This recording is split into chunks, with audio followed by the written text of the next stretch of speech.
on a comprendre en moti ba autant on va comprendre en moti mutu na lokanga makanga pam pam et quand boya ba j'ai dit critique bo ndeni ali no le lo bo tundi ngai ba kinga de poulos.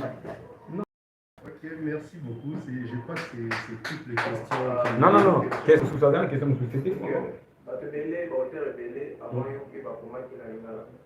Est-ce que pour aller au fait, si on a une page nationale et à mon niveau permettre de surtout valoriser les gars,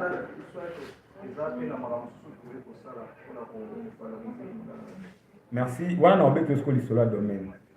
Au moins, on a commis, on a commis déjà. On a commis vraiment. Même comment on a vendu, on a eu une bestie à l'eau quoi kanza. Non qui dit moi à yemba. Ils allaient par hasard. Hein? Yebisa bango kolinga bango tango za na bomo poser la te ba kufa lobby machin comme ça. Na auto yo kamo kalaté il y a pas même sur 3 mois. Mais je ne crois pas qu'il vivent on a combien on a 3 mois.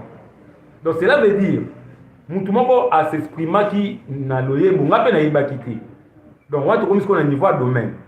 Parce que idée na ngeza la kaka teke na suka na makomi opo batu mingi ba na problème ya otanga mon frère. Na za na idée pe eloko o eza la jouer. Le quoi na théâtre pour batu mingi to lexa attend na télévision pour na otala ba théâtre wana. Parce que c'est aux moto kabole mon ba épisode et que congolais azo matin ya kotala ngo. Mama papa na ngai atal lelo ba meki ko kozala soki na lolenge nini te. Demain ou après demain bateau ba poussa na sima na biso. Bon moi changement ko lanisa ba makambo. Donc c'est dans ce sens-là. Donc on a s'exprimer na domaine nga. Na vana na ndako ba beaucoup, na vana na ba musicien te, na vana na ba théâtre te. Na on a ko s'exprimer et ça ko koma.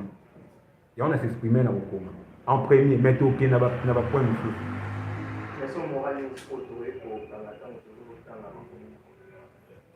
Leçon morale auto ko kokanga eza lolenge mona ote ko lobana ndeko Sheikh awa nazo bunda mingi na bolingo yango eza bolingo kati ya kimwasi na mobile parce que na remarque même na bolingo ya kimwasi na mobile ekoma ya ba échange na opesi nga nzoto na pesi yo mbongo. Ah bon?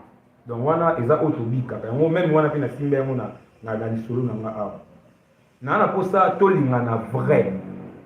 Mon frère, ton nom taloboué, ngamo na décortiquer, na lukana yeba elo nini o ezozangi pendant on a la capacité ya omemelo lisuni.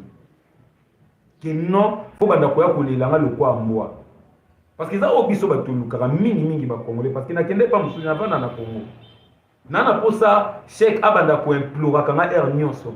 Sombela na lipape, omoni enda sepela na lambano na mona ngobaje na bandal. Aboyo hotel mali liboso kapo moteur. Azol le pour PCK parfois 500. Pour PCK parfois 500. Pour PCK parfois 500.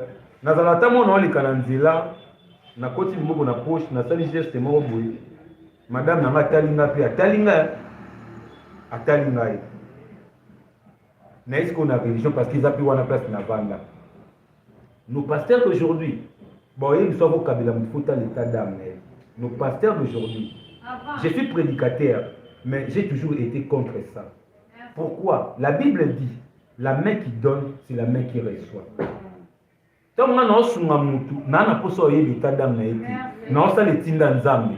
mon frère, pour aider des konanga na passi, na poso yeba bakisi ya kotati, na poso yeba sorcellerie na été. Pourquoi? Parce que ngai nazo impressionné yeti, na impressionné nzambe, na sa devoir nanga, na sunga. Par amour. Nzambe na bolingo na tika likolo aya kokufela ngana yo. Poto kenda ba flamingo. Pourquoi pas nous tout ça là? Et ça na semble leçon morale nanga. Et ça ka bolingo wana ya bomoyi. Mona bolingo wana bomoyi na bete sur la likene même ya ba famille. Nana toza kate to salaka. To moni moko bougete. Toza na tete pona osekakai. Pardon, moi, je connais une famille, baza papa aveugle, maman aveugle. Et j'ai toujours condamné la famille. Pourquoi? Pendant na yebi famille wana, eza o babo tango basalaka. Mais bana mikolo nanga. Moi maman ba kenda bosenga wana.